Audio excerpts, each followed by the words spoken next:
అనండి. నేను గత 3 రోజుల క్రితం ఒక న్యూస్ పేపర్లో ధర్మసాగరంలో చాలా మన పవన్ కళ్యాణ్ గారి శాఖలో చాలా అవినీతి జరుగుతుందని చెప్పి పేపర్లో చూడడం జరిగింది. అయితే ఈరోజు ఏపీఓ గారు ఎంపీడీఓ గారు కలిసి ఈ యొక్క శ్రామికులు ఎవరైతే ఉన్నారో వాళ్ళందరి దగ్గరికి వచ్చి ఏమైనా ఉపాధి హామీలో అవకతలు జరిగాయని అడిగితే మేమందరం కూడా ఈ లిస్టు ప్రకారం మేమందరం కూడా పనిలోకి వస్తున్నాము. ఎటువంటి ఇందులో రమణమ్మ గారికి ప్రమేయం లేదు. అలాగే మాకు ఎవరైతే మేము వెళ్తున్నామో అందరికీ కూడా 305 రూపాయలు మాకు పనిదినం పడుతుంది. అయితే ఒక విషయం ఉంది, కొంతమంది ఉదయం వచ్చి వెళ్ళిపోతున్నారు. దాన్ని ఎంపీడీఓ గారి దృష్టిలో కూడా పెట్టి అది కూడా రిపీట్ కూడా చేస్తామని కూడా చెప్పాం. ఇక్కడైతే ధర్మసాగరంలో ఎటువంటి ఇది లేకుండా ఇది కావాలని ఈ కూటమి ప్రభుత్వానికి చెడ్డ పేరు తెచ్చే విధంగా ఉండడానికి తెచ్చారు తప్ప ఇందులో ఎటువంటిది లేదు. సోయాన ఎవరైతే ఉన్నారో ఈ లిస్టులో పేర్లు వాళ్ళే ఒప్పుకున్నారో ఎంపీడో వీళ్ళందరూ సమీక్ష కూడా ఎటువంటి ఇక్కడ తప్పు జరగలేదు. కొంచెం నేను కూడా మీడియా సోదరులు కోరుకునేది ఏంటంటే వాస్తవాలు కూడా తెలిసి రాయాలి. ఎవరో కొంతమంది ఇచ్చినంత మాత్రాన ఇక్కడ ఈ కూటమి ప్రభుత్వానికి చెడ్డ పేరు తేయడానికి పవన్ కళ్యాణ్ గారికి అలాగే స్థానిక స్పీకర్ గారికి చెడ్డ పేరు తెచ్చే విధంగా ఇలాగ అవుతుంది. దీన్ని దృష్టిలో పెట్టుకుని మేమే డైరెక్ట్గా ఫీల్డ్లోకి వచ్చి ఇవాళ ఆ యొక్క శ్రామికులతో మాట్లాడి తెలుసుకుని నిజాలు ఈరోజు తెలుసుకోవడం జరిగింది. దయచేసి మీరు అందరూ కూడా ఎవరికి ఎటువంటి ఇబ్బంది లేకుండా ఎటువంటి ఫేస్ రీడింగ్ పెట్టారో అలాంటి ఏమైనా ఉన్నా కూడా మీరు ఏపీఓ గారు ఎంపీడో గారు మీరు దాని మీద యాక్షన్ తీసుకోండి. ఎవరైతే రాలేదో వాళ్ళకి మీరు వేయకండి. కళ్యాణ్ గారు కూడా చాలా ప్రతిష్ఠగా తీసుకున్నారు ఈ విషయంలో. మేము కూడా పవన్ కళ్యాణ్ గారు ప్రతి చెరువు దగ్గరికి వెళ్ళి శ్రామికులు ఏం చేస్తారో తెలుసుకోమని కూడా వెళ్తున్నాం. దయచేసి మాత్రం అలాంటిది మళ్ళీ రిపీట్ అవ్వకూడదు. ఇక్కడ ఎటువంటి జరగలేదని చెప్పి కోరుకుంటూ మీ అందరికీ కూడా పేరు పేరున ధన్యవాదాలు తెలుపుతున్నాం. నమస్కారం అండి. నా పేరు కిరణ్, మాది ధర్మసాగరం గ్రామం అండి. మేము మన సోమవారం స్పందనలోని ఆర్డీఓ గారికి మా గ్రామంలో ఉపాధి హామీ పనుల్లో భారీ అవినీతి జరుగుతుందని సుమారు నెలకి 4 లక్షల దాకా అవినీతి జరుగుతుందని ఫిర్యాదు చేయడం జరిగిందండి. అయితే దాని మీద నిన్నటి వరకు ఎవరూ రాలేదు, కానీ ఈరోజు ఎంపీడీఓ గారు, ఏపీఓ గారు, అలాగే పంచాయతీ సెక్రటరీ గారు, టెక్నికల్ అసిస్టెంట్ మరియు మిగిలిన నాయకులను తీసుకొని వచ్చారండి. అయితే అక్కడికి వచ్చి అక్కడ ప్రజల్ని ఇక్కడ అవినీతి జరుగుతుందా లేదా అని ప్రశ్నించి వాళ్ళు ఏమీ జరగలేదు అనగానే వీళ్ళు ఏమీ జరగలేదని చెప్పేసి చెప్పడం జరుగుతుంది. కానీ ఇక్కడ ఫిర్యాదు చేసిన మమ్మల్ని వెళ్ళలేదండి. అక్కడికి మేము ఫిర్యాదులో ఏమని ఫిర్యాదు చేసాము, ఇక్కడ అవినీతి జరుగుతుందంటే ఫోటోలు తీసుకొని వెళ్ళిపోతున్నారు. ఆ వెళ్ళిపోయిన వాళ్ళు నిజంగా పనిచేసేటట్లయితే వాళ్ళు పనిచేస్తున్నటువంటి లైవ్ వీడియోలు అడిగాం మేము.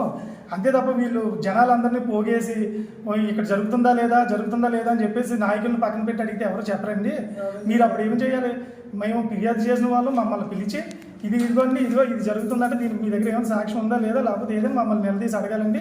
ఇదిగోండి వాళ్ళు మొత్తం కూడా 60 మంది మేము ఎవరినైతే అభియోగం చేసామో వాళ్ళు 24వ తారీఖు నుంచి 29వ తారీఖు మధ్యలో ఎప్పుడైతే చెరువులోకి వెళ్ళారో ఫోటో తీసుకుని ఎంతసేపట్లో వచ్చేసారు. ప్రతిదీ కూడా మా దగ్గర ఆధారాలు ఉన్నాయండి. ఇందులో ఉన్న ప్రతి ఒక్కరిది కూడా నేను ఆధారం చూపించగలను. అదేవిధంగా మేము ఎంపీడీఓ గారికి గతంలోనే దీని గురించి బీఆర్బీని దగ్గర పెట్టి అడిగినప్పుడు కూడా ప్రతి దానికి కూడా నేను వివరణ ఇవ్వడం జరిగిందండి. దానికి తగ్గ సాక్ష్యాలు కూడా నేను పూర్తిగా సాక్ష్యాలు కూడా సమర్పించడం జరిగింది. అయినా సరే ఎంత చెప్పినా సరే ఇది ఎంపీడీఓ గారు నాకు ఇచ్చిన వివరణ అండి. మరి ఎంత జరుగుతున్నా సరే మమ్మల్ని పిలవకుండా చెరువులోకి వెళ్ళిపోయి అక్కడే నాయకులతో కలిసి ఏమీ జరగలేదు అని చెప్పేసి నలుగురిని పెట్టేసి చేయడం చాలా బాధాకరం అండి. దీని మీద ఎంపీడీఓ గారు, ఆర్డీఓ గారు కూడా మాకు సమాధానం చెప్పాలని చెప్పి మేము కోరుకుంటున్నాం. ఇప్పుడు మీరు దొంగ మాస్టర్లు వేసారంటున్నారు కదా, ఈరోజు అప్పుడు వేరు ఇప్పుడు వేరు. ఇప్పుడు పనిలోకి వెళ్ళి పని చేస్తేనే 6 గంటలకు మాస్టర్ వేయాలా, మళ్ళీ పని నుంచి వచ్చేసేటప్పుడు పేస్ట్ మాస్టర్ వేయాలా? ఇప్పుడు అవినీతి ఎలా జరుగుతుందని చెప్తారు సార్? అదే మీరు అడిగిన క్వశ్చన్ కరెక్టేనండి. అయితే ఇప్పుడు ఫేస్ రికగ్నైజేషన్ అనేది కంపల్సరీ చేశారండి. కానీ ఎంత ఫేస్ రికగ్నైజేషన్ కంపల్సరీ చేసినప్పుడు కూడా వాళ్ళు ఏ విధంగా చేస్తున్నారంటే, వాళ్ళు ఉదయాన్నే ఎవరైతే మేము ఆరోపించామో వాళ్ళు పని ప్రదేశానికి రావడం, వచ్చిన వెంటనే వాళ్ళు ఫోటోలు తీసుకున్న వెంటనే మళ్ళీ వెళ్ళిపోవడం. వాళ్ళకైతే మొన్నటి వరకు కూడా సెకండ్ ఫోటో కూడా ఉండేది కాదు. మేము ఎంపీడీఓ గారికి ఫిర్యాదు చేసిన తర్వాత గత 4 రోజుల నుంచి వాళ్ళకి సెకండ్ ఫోటో, అంతవరకు సెకండ్ ఫోటో కూడా ఉండేది కాదు. వాళ్ళ ఎవరైతే బాగా అవినీతి చేస్తున్నారని మనం అనుకున్నామో వాళ్ళ యొక్క మాస్టర్ని లేట్గా అప్లోడ్ చేయడం చేసేవారు. అందరికీ మనకి 10 గంటలకే సెకండ్ ఫోటోతో కలిపి అప్లోడ్ చేస్తే వాళ్ళది 12 గంటలకు 2-3 గంటలకు కూడా అప్లోడ్ చేసిన రోజులు ఉన్నాయి. దాని మీద కూడా మనం ఎంపీడీఓ గారికి ఫిర్యాదు చేయడం జరిగింది.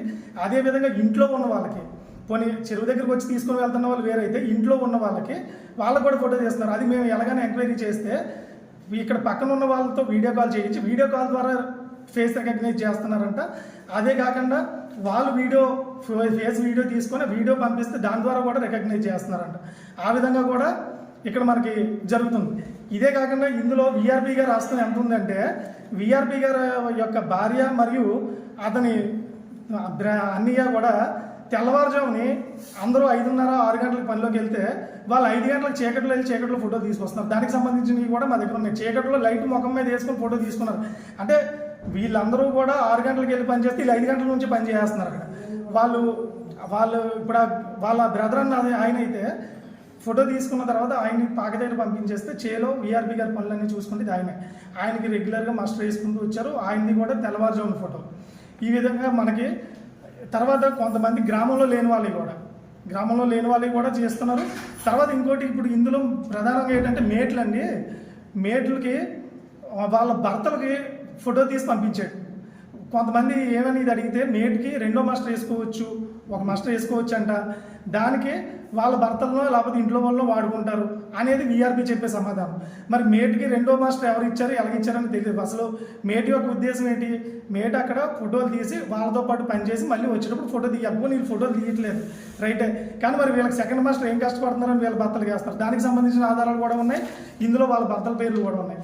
నిన్న కాక మొన్న కంపెనీ నుంచి ఊర్లోకి వచ్చిన వాళ్ళు 4 రోజులు ఉండడానికి వస్తే వాళ్ళని కూడా వాళ్ళకు కూడా మాస్టర్లు వేసి 4 రోజులు కూడా ఈ ప్రభుత్వ ధనాన్ని దుర్వినియోగం చేశారు. దానికి సంబంధించిన కూడా మన దగ్గర ఆధారాలు ఉన్నాయి. అంటే ఇక్కడ వీఆర్పీ మొత్తం కథ అంతా నడుపుతుంది.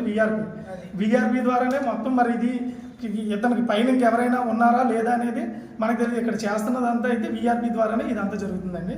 మరి దీని మీద తక్షణంగా చర్యలు తీసుకోవాలని, కానీ పూర్తి విచారణ లేకుండా ఏమీ అవినీతి లేదని చెప్పడం మాత్రం అమానుషం అని చెప్పేసి మేము ఖండిస్తాం.